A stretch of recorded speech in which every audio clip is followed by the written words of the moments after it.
Hi, I'm Scott Stafford. Hi, my name's Sherlyn Fish. Hey, Cher, that pizza, no good. Okay, basically, Oh my God. I thought I was going to be like in there cooking, making you some gourmet stuff, but that pizza turned out really bad. I mean, we spent all of that time, we did all those activities, we went to Whole Foods, we went shopping, but the dough was terrible. Are you going to try again? No, I'm actually done. No, seriously. I'm in the tech. I love tech, but I'm not a pizza guy. No more pizzas for me. Wait a minute. Hey, how about Take the cookbook and out it goes. How about the shopping? Was it fun? Whole Foods? Okay, I love Whole Foods. I'm going to give a call out to Whole Foods, one of my favorite stores. Gourmet cheeses. There's even some of them have a lot of like pool tables and things. Really a lot of fun. Okay, so the shopping was fun. Yeah. Right. How about when we were making it? Remember when you tried to do the in the air? Okay, I actually got a lot of flour. I was trying to spin it up and it looks like it was going to hit the ceiling a few times. It was a lot of fun. Yeah, it was fun. So, do you think that you might try again? Okay. I don't know. I think maybe I could learn to do a pizza. Oh. I mean, because there is YouTube, right? There's cookbooks. Uh-huh. There's a lot of resources out there, and I just got to change my mind. Yes. So I can do this. So what we're playing around with is we're introducing the fixed and the growth mindset. Perfect. Right? And Scott was having a very fixed, judgmental, critical voice about making the pizza. Right. But I like how he was able to shift it around and he said, I don't know how to do it yet. But he could do it. And that's the undertone. That's the difference between having a fixed and a growth mindset. Is that one of them is a learner. Right. So go ahead. This episode is so important. It really can change your life. It's probably one of the key things that makes the difference between how far you go in life. So really pay attention, really get excited about this, and we're going to give you a lot of great tips to help you change and recognize the current mindset you are and then change it to a learner mindset. Very powerful episode, very, very important. Yeah. In psychology, there's a term and it's called the 40% rule. Yeah, I love this. Right, as we get older, we tend to give up more quickly. Mm-hmm. Kids tend to be much more resilient and, just eager to learn. But as we become adults, fear sets in and we actually stop at 40%, which is like quite low. So we stop at 40% what we could do physically, like working out. We tend to like get tired and be like, oh, I can't do one more push-up. I can't climb one more mountain. Right. But we stop way more than we can. That happens all the time in the gym where you see, people encouraging them like, keep going. And they say, I can't do anymore. And yet they just do like another 8 reps. I mean, it's so powerful. And that's a brilliant example because with external support, the example at the gym, when somebody comes by and says 1 more, 2 more, they end up doing, that they get to the 100%. Right. So I just wanted to throw that out there and let you know that it is something and it's real. And sometimes we do stop at 40% and we never reach our full potential. Oh, that's not. Yeah, we got to try and dispel some of the things that are keeping you from only hitting 40% of. Because it doesn't feel good. Remember when you wanted to stop with the pizza? No. He was so excited. And motivated. It really did. I mean, I was even saying, I was like, I'm really not going to be making pizzas. I'm going to be subject to being a box boy pizza like from the fridge. Not good, right? I definitely need to have some good experiences. Right? No more store-bought pizza for us. Yeah.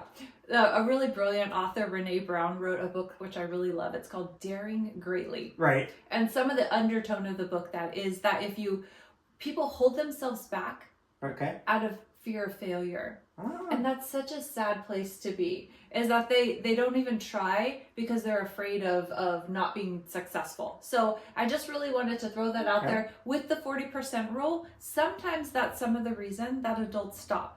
A, they don't think they can do it, or B, they're afraid because they think that they don't want to be embarrassed, or that, there's a lot of shame with that. So they just stop. And then the other beautiful piece of that book is she said, if you never fail, ever, if you never have any failure, it kind of makes me wonder, how high did you set the bar? Ah. So is that the kind of life that you want to live? Is just like where is that the 40%?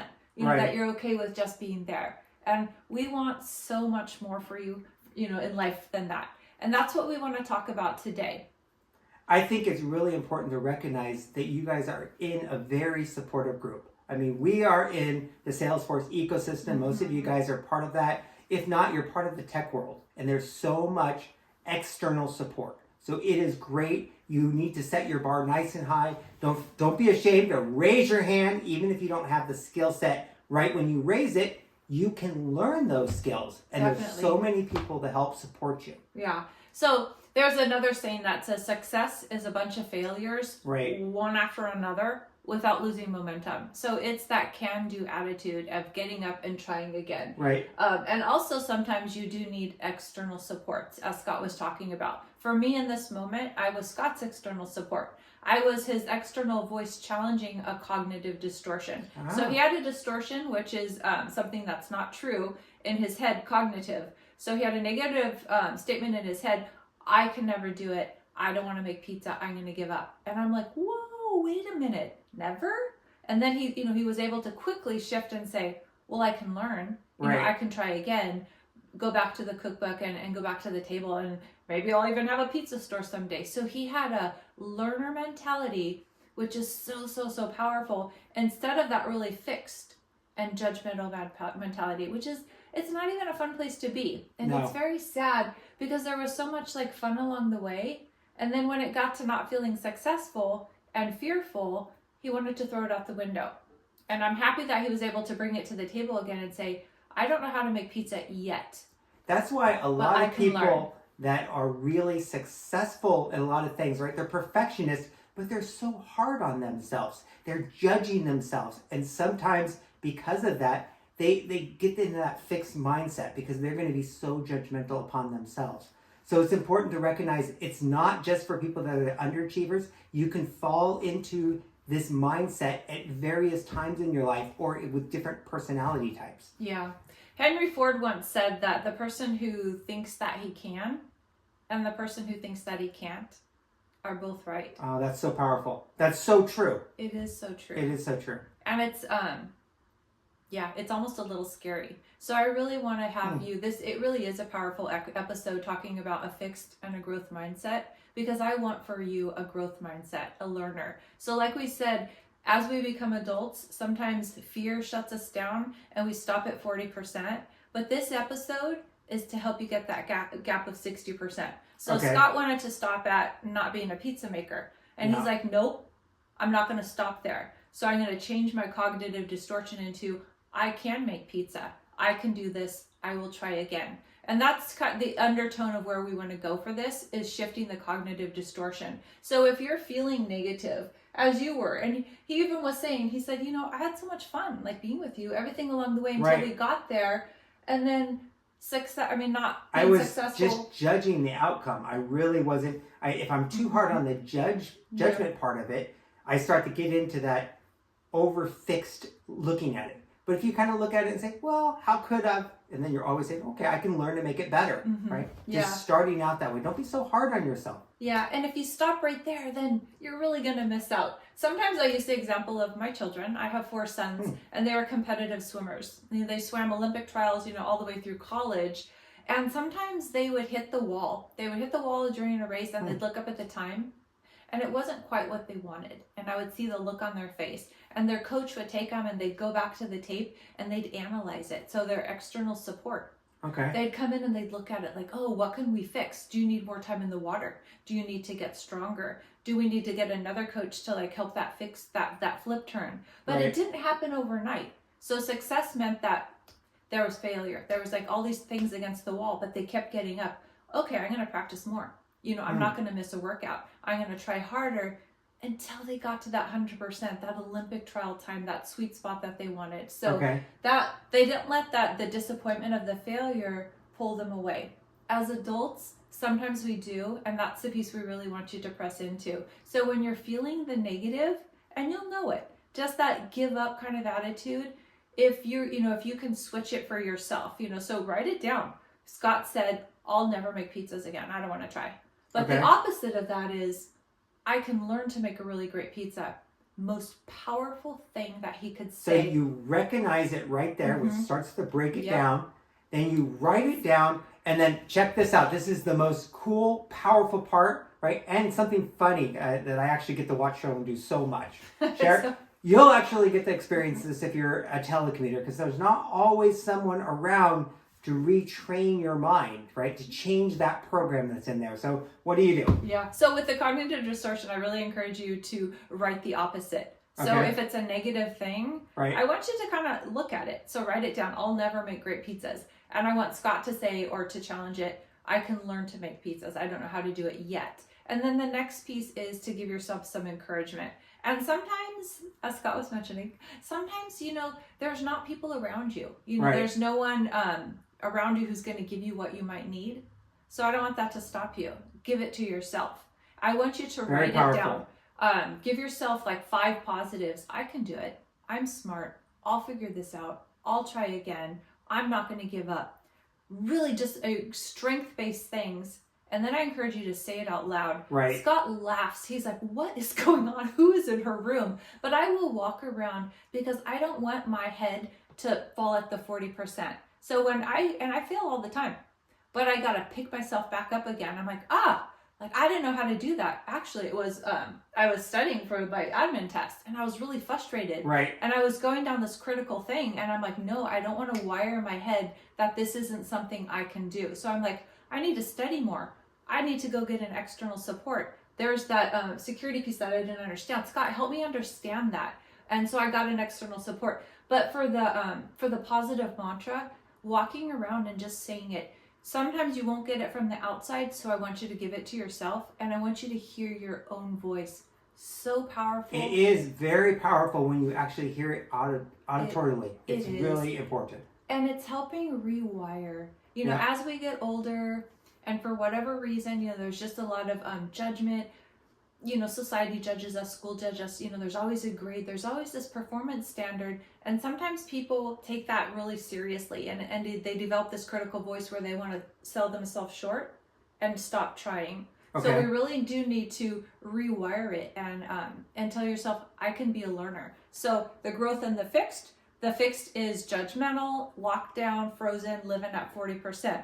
The growth mindset is the learner. I'm not going to stop here. I want to keep pushing, and I want you to help rewrite that script in your head. And it really is rewiring your brain. Little kids, their brains are so plastic. Ours are as well. But if we're stuck in that rigid, like that fixed mindset, there's some negative pathways going on. So I want to make sure that it's very strength-based and that you're giving yourself all that you need. So say it out loud. I got this. I can do it. All of those very strength-based, very helpful things that you can do. I just love quotes, but another really famous person is Thomas Edison. Right. I love this quote. He does not even recognize it. He doesn't. I love this guy. It's great. Go ahead. So what would we do without the light bulb? But somebody very snarkily came to him and said once, man, that was a lot of failures. You failed 100 times. How did you keep going? No. He wouldn't even acknowledge that he had failed. Right. He said, oh, I didn't fail. He goes, it just took me 100 times to figure out how to make a light bulb. That's a learner mindset right there. And a healthy mindset. Right. So really, he was taking care of his brain. And I'm so glad that he didn't give up yet because he got there. So very, really, really, really beautiful. These may seem like small things, but it's just shifts that I really encourage you to make. The judge, it's going to keep you at 40%. But the growth, the learner, again, changing the cognitive distortion, getting positive external supports in, right. Rewriting the neural pathways, giving yourself all those positive affirmations, saying them out loud so you could hear them. Right. And then this is what really sold me on Salesforce. Yeah. Okay, for Sherlyn, I kept telling her all about how supportive the Ohana atmosphere, and this is a great atmosphere. It is. You can learn so much. You have so much support. So don't be afraid to raise your hand. Even if you don't have the skills yet, you can learn and you can be part of amazing things. We'll push you to new heights. We want the best you can be. Mm-hmm. So the piece that was very enduring to me with Salesforce and Talent Stacker is the Ohana. Right. Because that's the external support in a lot of industries that it's not there. Yeah. I don't want to be that cold, but it's not there at the level that you are. That's right. It is so beautiful. I love it. Psychologically perfect. Everyone jumps in. Everyone's encouraging and supportive. Very, very strength-based. And it's actually the first thing that made me raise my eyebrow. I'm like, okay, now I'm curious. Now teach me about the tech. And now I'm very, very excited. But the Ohana is like that little safety net. That's the foundation that you need to keep pushing you. So very, very beautiful. So I encourage you to press into Ohana, you know, have your external supports when you need them, rewrite those negative scripts. I'm big into journaling. I mean, so challenge cognitive distortions and give yourself like the positive feedback. And those are all things that are going to get you to past the 40% to the 100%. Right. Because we really, you know, we're so genuine as we're making these. I want you guys to have a high ceiling. Like, don't set the bar like really low where you're never going to fail. Because, you know, I want you to fail because that means you're going to get up and you're going to try it again because you're going to get to that ceiling, right? And then I want you to like blow that ceiling open and keep going because you can do so much. It's limitless what you can do. So we just really want to encourage you, like, set big dreams. Don't sell yourself short. Put your tribe behind you. I think this is what Salesforce is always doing for us. I mean, they're making Ranger status and they upped it to, it's All-Star Ranger. I mean, there's always the opportunity to keep learning. I mean, so many times on LinkedIn or something, you'll say, yeah, I made it, I'm Double-Star Ranger. But I'm here to, it's always about learning. What's the next step? So just raise the bar, look higher and higher, and use your great ecosystem that we were very fortunate to be part of, and just press forward. And then I think it's really important to practice, right? Sometimes you want to raise your hand and challenge yourself to recognize when you go into that fixed mindset. And then you'll be able to see it, recognize it, and call it out. And then a lot of times you'll find something really cool, that as you retrain your brain, it actually works to your benefit. You'll get to a situation where you weren't successful the first time and your brain will say, yeah, but you can learn this. And you'll be like, oh, wow, that retraining is really coming in handy. So it's very powerful. Practice it. Use your ecosystem. And I think the key word is yet. If in that growth mindset, if you could just, when you're talking about your cognitive distortions, is that I haven't gotten there yet. Because it's such a strength point of view, and it's a get up and try again. So we really wish you the best, and we love hearing your successes along the way. So set the ceiling high and go get it. Follow us for more content. We're going to have a lot of videos just to, for some tips and tools along the way. And have a really great day. Thanks so much. Thank you.